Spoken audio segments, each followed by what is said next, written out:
TDP నేత రాయపాటి రంగారావు నిన్న చంద్రబాబు నాయుడికి సంబంధించినటువంటి ఒక ఫోటోను నేలకేసి కొట్టిన నేపథ్యంలో ఇప్పుడు ఒక వార్త సర్వత్రా చర్చనీయాంశంగా మారింది. కేసినేని నాని నిన్న టీడీపీ గురించి కుండబద్దలు కొడితే రాయపాటి ఈరోజు టీడీపీ పైన రాయేసేటువంటి ప్రయత్నం చేస్తున్నారు. అసలు వీళ్ళు టీడీపీకి దూరం అవ్వడం టీడీపీకి లాభమా నష్టమా అనే అంశానికి సంబంధించి మనతో మాట్లాడేందుకు ప్రముఖ సీనియర్ జర్నలిస్ట్ డివిఎస్ గారు మనతో ఉన్నారు. సార్తో మాట్లాడదాం. సార్ నమస్తే అండి. నమస్తే అండి. సార్, నిన్న కేసినేని నాని టీడీపీకి దూరం అయ్యారు. ఆయన టీడీపీ గురించి అలాగే చంద్రబాబు నాయుడు గారి గురించి ఘాటు వ్యాఖ్యలు చేస్తూ ఉన్నారు. ఈరోజు రాయపాటి గారు టీడీపీకి దూరం అవుతూ వస్తున్నారు. ఇటు కేసినేని నాని గారు అలాగే రాయపాటి గారు టీడీపీకి దూరం అవ్వడం లాభమా నష్టమా అంటే ఏం చెప్తారు సార్? మొన్న కృష్ణా జిల్లా శనొదిలిపోయింది, ఇవాళ గుంటూరు జిల్లా శనొదిలిపోయింది. ఇప్పుడు ఏంటంటే ఇవన్నీ కూడా మోత బరువులు, ఇవన్నీ కూడా గుదిబండలుగా మారాయి. ఏంటి, తెలుగుదేశం పార్టీకి చంద్రబాబుకి. పాపం ఈ మోత బరువు అంతా మోసుకుంటూ వచ్చాడు ఇన్నేళ్లుగా. ఇప్పుడు బరువు దిగిపోయింది అన్నమాట. ఇప్పుడు మొన్న కేసినేని నాని ఏం జరిగిందో మనం చూసాం. దానివల్ల తెలుగుదేశానికి నష్టమా లాభమా అది భవిష్యత్తు నిర్ణయిస్తుంది. దానివల్ల వైసీపీకి కలిగింది లాభమా నష్టమా అనేది మాత్రం జగన్మోహన్ రెడ్డికి లాభం, వైసీపీకి తీరని నష్టం. కేసినేని రాజకీయ జీవితం ఖతం. అంటే జగన్మోహన్ రెడ్డికి ఏమో 150 కోట్ల రూపాయలు ఇస్తున్నారు కాబట్టి అలా లాభం, వైఎస్ఆర్సీపీకి ఆ సీటు కోల్పోబోతోంది కాబట్టి నష్టం. ఇలా ఇలా చెప్తున్నారు సార్, మీ విశ్లేషణ ఇదేనా? అంతే కదా, అంతే కదా. ఇప్పుడు ఓడిపోతాడు కాబట్టి ఆయన రాజకీయ జీవితం అంతటితో ఇదైపోద్ది అనమాట. ఇప్పుడు ఏంటంటే తెలుగుదేశం పార్టీలో మనం గమనించిన దాంట్లో ఈ 40 ఏళ్ల ప్రస్థానంలో నాయకులు గనక బయటకు వెళ్తే కార్యకర్తల్లో కసి పెరుగు. ఎట్లా అంటే ఇన్నాళ్ళు ఈ సన్నాసి మమ్మల్ని వాడుకుని రెండు భుజాను మోసి ఇప్పుడు దూకేశాడు అనే కక్ష వస్తుంది. ఆల్రెడీ షాక్ ఇచ్చారు కూడా. ఆయన నమ్ముకున్న అనుచరులు, ప్రధాన అనుచరులు ఎవరైతే ఉన్నారో వాళ్ళు ఆల్రెడీ షాక్ ఇచ్చారు. లోకేష్ గారిని కలిశారు, మేము టీడీపీ నుంచి మారడం లేదు, టీడీపీలోనే కొనసాగుతాం అంటూ స్పష్టంగా వాళ్ళు క్లారిటీ ఇచ్చేటువంటి ప్రయత్నం కూడా చేశారు. కేసినేని నాని కాల్ చేస్తున్నా అసలు వాళ్ళ కాల్ని అటెండ్ చేయకుండా బ్లాక్ లిస్ట్ లో పెట్టారు అనేది కూడా మనం చూసాం. వాళ్ళు బ్లాక్ లిస్ట్ లో పెట్టడం కాదు, తెలుగుదేశం బ్లాక్ లిస్ట్ లో పెట్టుద్ది, క్యాడర్ బ్లాక్ లిస్ట్ లో పెట్టుద్ది, అసలు ప్రజలే బ్లాక్ లిస్ట్ లో పెట్టేస్తారు. ఎందుకంటే ఇన్నాళ్ళు వాడుకుని పార్టీని జెండాని ఇప్పుడు దూకేస్తే ఒక కసి వస్తుంది. తెలుగుదేశం పార్టీలో ఇది మొదటి నుంచి ఉందన్నమాట. నువ్వు తెలుసు కదా, పార్టీ పుట్టినప్పుడే సంవత్సరం బిడ్డగా ఉన్నప్పుడే నాదెండ్ల భాస్కరరావు జంపు జిలాని దారుణమైన దెబ్బ కొట్టాడు. ఏం జరిగింది? కసి. ఎమ్మటే ఎన్టీ రామారావు ఆయన వీల్ చైర్ లో ఉన్నారు, ఆయన భుజాన్ని వేసుకున్న పని ఎట్ట మోసిందో మనం చూసాం. ఏది, ఆంధ్రప్రదేశ్ నుంచి అసలు ఢిల్లీ దాకా మోసి, ఢిల్లీ నుంచి మళ్ళా ఆంధ్రప్రదేశ్ తీసుకొచ్చి మళ్ళా ఆయన్ని ఏంటి ముఖ్యమంత్రి చేసిన దాకా నిద్రపోలేదు కదా నీకు. That is the beauty of Telugu Desam అన్నమాట.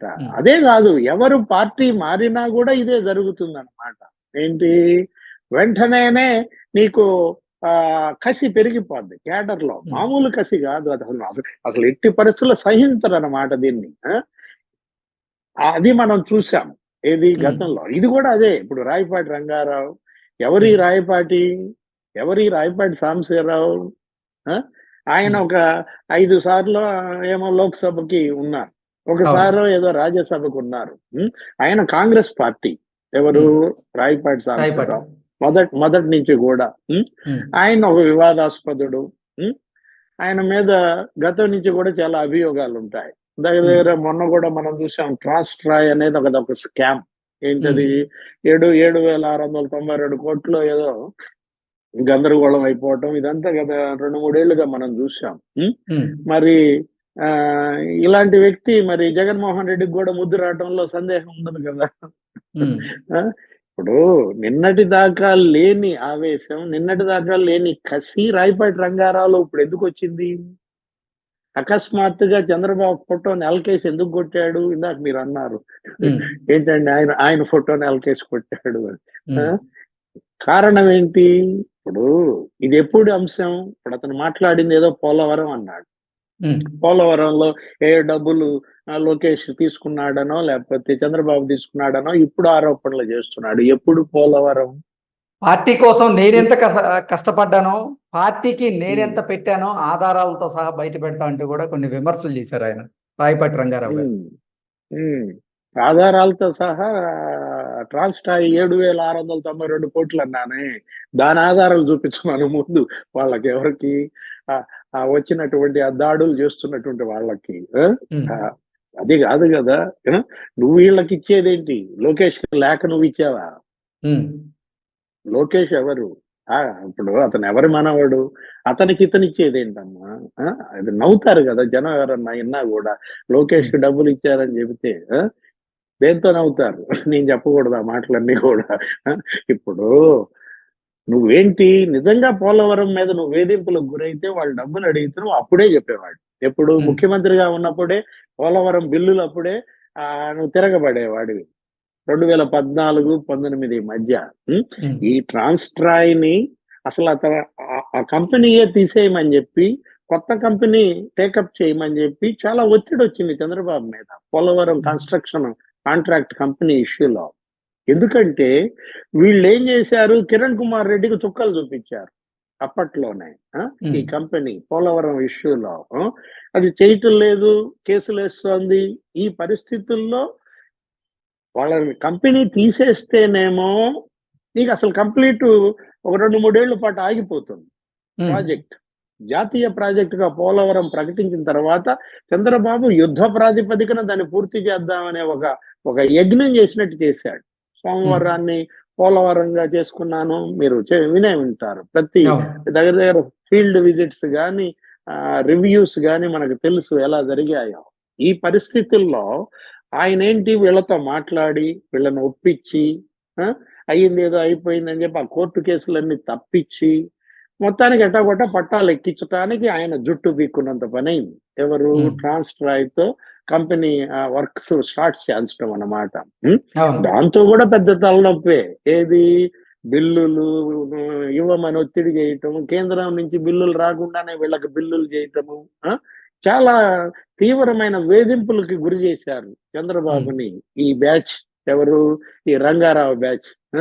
ఇతను మామూలు వ్యక్తి కాదన్నమాట. ఇతని గురించి గుంటూరులో చిలవల తలవలగా స్టోరీలు మామూలుగా ఉండవు. ఉమ్, ఆ, ఆ, ఇప్పుడు రాజకీయము వ్యాపారము వీళ్ళది. ఉమ్, ఆ వ్యాపారంలో వీళ్ళు అనేక అవకతవకలు. ఉమ్, ఏది అప్పట్లో ఈయన టొబాకో మర్చెంట్ గా ఉన్నప్పుడే చైనాలో ఏదో పొగాకు ఆ అట్టపెట్టెల్లో పిచ్చి మట్టేసి పంపించారని చెప్పి ఇదే గనక చైనా వాడిని అయితే ఉరి తీసేవాళ్ళు అన్నారు. గతంలో ఉమ్, చైనాకి టొబాకో ట్రాన్స్పోర్ట్ లో ఏం జరిగిందో ఆ ఆధారాలు బయట పెట్టమను. నువ్వు ఇప్పుడేదో ఈ ఆధారాలు బయట పెడతానంటున్నావు. ఉమ్, 7,692 కోట్ల స్కామ్ ఏదో ఉంది. ఆ ఆధారాలు ట్రాన్స్ట్రాయ్ అవి బయట పెట్టుకోమను. లోకేష్ కి ఏదో నేను ఇచ్చాను, లోకేష్ కి లేక నువ్వు ఇచ్చావా? ఉం? ఇదేంటంటే ఇలాంటివన్నీ కూడా తప్పుడు సందేశాలు ప్రజల్లోకి వెళ్తాయి. ఏది? మీకేదో పోస్ట్ అడిగారు, సత్తెనపల్లి సీట్ అడిగావా, గుంటూరు లోక్సభ అడిగావా, నర్సరావుపేట లోక్సభ అడిగావా, మీరు గెలిచే అవకాశాలు లేవా, అందుకని వాళ్ళు ఇవ్వమన్నారా, అవి బయట పెట్టండి. ఉమ్. వాటికి సంబంధించిన ఆధారాలు బయట పెట్టండి. మీ చేతగానితనము ప్రజల్లో మీరు ఏ విధంగా మీ కుటుంబం ఇలా అన్పాపులర్ అవ్వటం. నువ్వు ఇమేజ్ ఉంటే నీకు టికెట్ ఎందుకు ఇవ్వకుండా ఉంటారు కృష్ణ? అవును. గెలిచేటట్టుగా ఉంటే టికెట్ ఇవ్వకుండా ఎవరన్నా ఉంటారా? ఉం? ఉమ్, నువ్వు గెలిచే అవకాశాలు లేవు కాబట్టి నీకేదైనా ప్రత్యామ్నాయ అవకాశాలు చూస్తామని వాళ్ళు చెప్పుకుంటారు. ఉమ్, దానికి ఈయన ఆపండి ఆ ఫోటో తీసి నేలకేసి కొట్టి గందరగోళం ఏదేదో పాపం బీపీ పెంచుకొని ఆఫ్టర్ ఆల్ లోకేష్ అంటాడు ఒకడు, ఉమ్. ఒకడేమో చంద్రబాబు ఫోటో నేలకేసి కొడతాడు. ఇదంతా ఏ మెసేజ్ వెళ్తోంది? జగన్మోహన్ రెడ్డి సంబరపడతాడు. ఎందుకు? ఆ! ఆ! పోన్లే ఇంకో గడ్డి పరకొచ్చింది. నిన్నేమో కృష్ణా జిల్లా గడ్డి పరక ఒకటొచ్చింది. ఇవాళ గుంటూరు జిల్లా గడ్డి పరక ఒకటొచ్చింది. నేను అసలే ఉరవడిలో కొట్టుకుపోతున్నా. తెలుగుదేశం, జనసేన వెల్లువలో కొట్టుకుపోయే వాడికి 2 గడ్డి పరకలందాయి. ఒకటి కృష్ణా జిల్లా గడ్డి పరక, మిస్టర్ కేశినేని నాని. రెండో గడ్డి పరక రాయపాటి చెప్పు. రంగారావు. నేను చెప్పడం ఎందుకు? రాయపాటి రంగారావు అనే గడ్డి పరక మన జగన్మోహన్ రెడ్డికి అందింది. ఈ 2 గడ్డి పరకలతో 2 జిల్లాలు జగన్మోహన్ రెడ్డి ఈదుదామని దిగాడనమాట. నిజంగా అమరావతికి చేసిన నష్టం మామూలు నష్టమా జగన్మోహన్ రెడ్డి? కృష్ణా, గుంటూరు జిల్లాలకు చేసిన నష్టం మామూలు నష్టమా అయ్యా? అక్కడ చంద్రబాబు ముఖ్యమంత్రిగా ఉన్నప్పుడు ఎకరం భూమి ధర ఎంతుంది? ఇవాళ ఎకరం ధర ఎంతకు పడిపోయిందో కేసీఆర్ చెప్పాడు కదా. ఏమని? ఇంతకు ముందు అక్కడ ఎకరం అమ్మితే మా దగ్గర 5 ఎకరాలు వచ్చేది. ఇప్పుడు నా దగ్గర ఎకరం అమ్మండి, అమరావతిలో 5 ఎకరాలు కొనుక్కోండి, కేసీఆర్ నాని ఇప్పిస్తాడు, రాయపాటి రంగారావు ఇప్పిస్తాడు, మీకు ఎంత కావాలంటే అంత అని కేసీఆర్ అన్నాడు కదా. ఇలా రియల్ ఎస్టేట్ కుదేలై భూముల ధరలు పడిపోయి అనేక వర్గాల ప్రజలు రోడ్డెక్కి తినటానికి తిండి లేని పరిస్థితుల్లో కృష్ణా, గుంటూరు జిల్లాల్లో ఇలా సెల్ఫిష్ పాలిటిక్స్ ఆడతారా? స్వార్థ రాజకీయాలు చేస్తారా? మీ పదవుల కోసం జిల్లాలు నాశనం అయిపోయిన చాలా. ఇప్పుడు ఇది కదా ఇవాళ చర్చ. దీని మీద కదా ప్రజలు రివోల్ట్ అయ్యేది. కృష్ణా జిల్లా కోసం కేసీఆర్ నాని జగన్ మీద తిరగబడితే హీరో అవుతాడు. గుంటూరు జిల్లా కోసం జగన్ మీద రాయపాటి రంగారావు తిరగబడితే హీరో అవుతాడు. ఇది రివర్స్ అయింది. ఎందుకంటే ఆయన రివర్స్ రెడ్డి గారు కదా, వీళ్ళు రివర్స్ చౌదరులు అనమాట.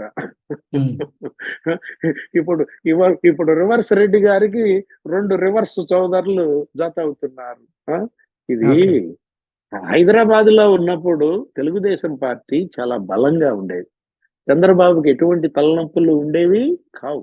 పార్టీ కార్యాలయం ఎప్పుడైతే చంద్రబాబు తెలుగుదేశం పార్టీ కార్యాలయం ఆ గుంటూరుకి వెళ్ళిందో ఈ తలనొప్పులన్నీ బిగినాయినాయి. అర్థం కాల. ఇంతకు ముందు చక్కగా తెలుగుదేశం పార్టీ మీద ఏ ముద్ర లేదు, కుల ముద్ర అసలే లేదు. అలాంటి పరిస్థితుల్లో మన పార్టీ కార్యాలయము చంద్రబాబు వీళ్ళంతా కూడా గుంటూరు పార్టీ కార్యాలయానికి వెళ్ళిన దగ్గర నుంచి ఈ కులముద్ర పడి ఈ సన్నాసులంతా ఆయన పక్క కూర్చుని ఆ పత్తిపాటి, ఆలపాటి, అటు చూస్తే దేవిదేని, ఇటు చూస్తే ఇది, ఇలా కులముద్ర పడేటట్టుగా దోహదపడింది. కలిసి రాలా. ఇప్పుడన్నా ఈ కేసీఆర్ నాని వదిలిపోవటం, ఈ రాయపాటి రంగారావు వదిలిపోవటం, శని వదిలిపోయిన అంటే అన్ని శుభ సూచనలే అన్నమాట. ఓకే.